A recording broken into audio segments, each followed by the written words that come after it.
रवीना के दो बच्चे थे। वो एक बड़ी कंपनी में काम करती थी। उसके ऑफिस जाने के बाद उसकी सास उसके बच्चों को संभाला करती, लेकिन रवीना को इसकी कोई कदर नहीं थी। एक दिन रवीना अपनी माँ से फोन पर कहती है, मम्मी क्या बताऊं, मेरी सास तो बिल्कुल अच्छी नहीं है। कुछ समझती नहीं है कि मुझे कितना काम करना पड़ता है।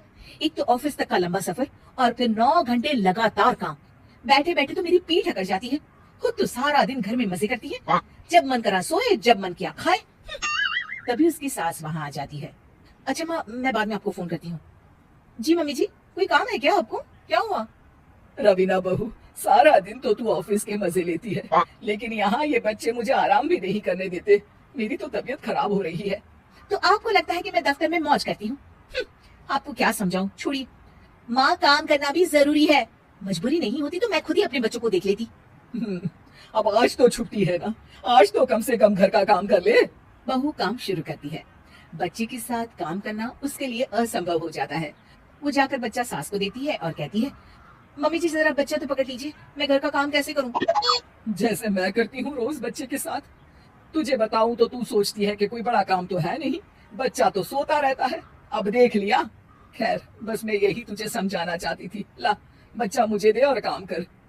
बहू मुंह बनाकर वहां से चली जाती है।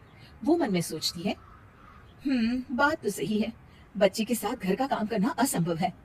वो किसी तरह काम करती है और अगले दिन ऑफिस के लिए निकल जाती है।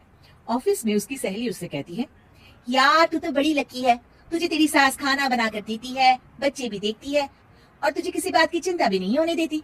अरे क्या लकी, बदले में मैं उन्हें पूरी कमाई जो दे देती हूँ और अपने बच्चे से दूर रहती हूँ, वो अलग। हर किसी को ना दूसरे की प्लेट में ज्यादा घी दिखता है। जा अपना काम कर। अरे फिर भी ये तो है, यहाँ हमारे बच्चे को मैं क्रैश में छोड़ती हूँ, हर पल डर लगा रहता है कि क्या कर रहा होगा। खैर चल, मुझे क्या।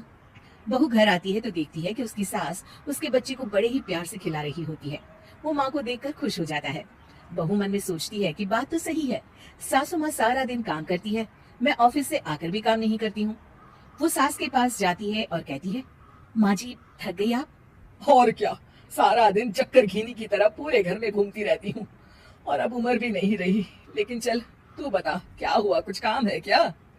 बहू कुछ नहीं कहती, मुस्कुराकर वहां से चली जाती है। लेकिन अगले दिन सुबह सुबह बहू सास से पहले उठकर उन्हें चाय देती है। अरे, आज सूरज कहाँ से उगा है? तू पहले उठ गई, चल अच्छा किया। मरने से पहले तेरे हाथ की चाय तो पी ली। चलो अब चलकर किचन में लगो। माँ जी, आपको आज से काम करने की जरूरत नहीं है। काम करने की जरूरत नहीं है मतलब? क्या तू करेगी आज से सारा काम? इतने अच्छे तो हमारे नसीब नहीं है भाई। नहीं माँ जी, मैं नहीं करूंगी, ना ही आप करेंगी, बल्कि ये करेगी। तभी वहाँ एक काम वाली बाई आ जाती है। ये कौन है बहू? माँ जी, ये नौकरानी है और आज से सारा काम यही करेगी। मुझे माफ कर दीजिए माँ जी, मैं नहीं समझ पाई कि आप थक जाती हैं। आज से आप सिर्फ आराम करिए और मुन्नी के साथ खेलिए। और सास बहू बच्ची के साथ खेलने लग जाते हैं।